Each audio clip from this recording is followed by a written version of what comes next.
যে আমি যেখানে থাকি সেখানে আমার রুমের সামনে একটা বিড়াল, এই গত রমজানের কথা বলছি, যে সারা রমজান দেখতাম ওই বিল্ডিং এ বিড়াল দেখি নাই, কিন্তু হঠাৎ করে দেখি একটা বিড়াল প্রতিদিন এসে দরজার সামনে বসে থাকে, দরজার সামনে ঠিক দরজা বরাবর। এত বড় বিল্ডিং এ অনেক জায়গা, অনেক সুন্দর সুন্দর জায়গা আছে, একটা সোফাও রাখা আছে বাইরে, ইচ্ছে করলে সোফার উপরে বসতে পারে, কিন্তু না, দেখি দরজার সামনে এসে বসে থাকে। এবং যদি আমরা দরজা খুলি তাহলে অন্য আরেকটা ফ্ল্যাটের দরজার সামনে যায় সে বসে থাকে। তো 2-3 দিন দেখার পরে চিন্তা করলাম দরজার সামনে এসে সে কেন বসে, এত সুন্দর সুন্দর জায়গা থাকতে।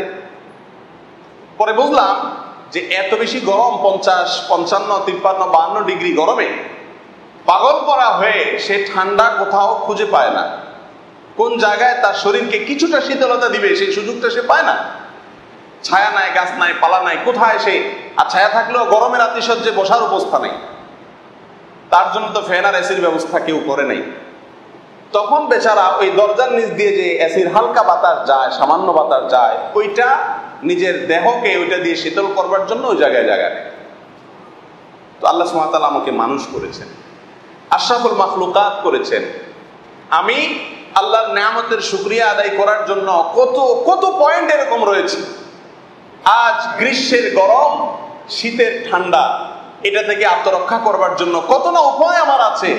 আল্লাহ বিবেক দিয়েছেন, ব্যবস্থা দিয়েছেন। এই জন্য আল্লাহর কাছে একজন মুমিন, একজন কৃতজ্ঞ, একজন মানুষ শুকরিয়া আদায় করবে, আলহামদুলিল্লাহ বলবে। এটা বলবে না এই মসজিদে এসি নাই, ওই মসজিদে এসি আছে। এটা বলবে না আরে গ্রামের মসজিদে আসলাম ফ্যানও নাই। বরং সে শুকরিয়া আদায় করবে যে অনেক জীবজন্তুর চাইতে আল্লাহ সুবহানাহু ওয়া তাআলা তাকে মানুষ হিসাবে সৃষ্টি করে অনেক বেশি ভালো রেখেছে।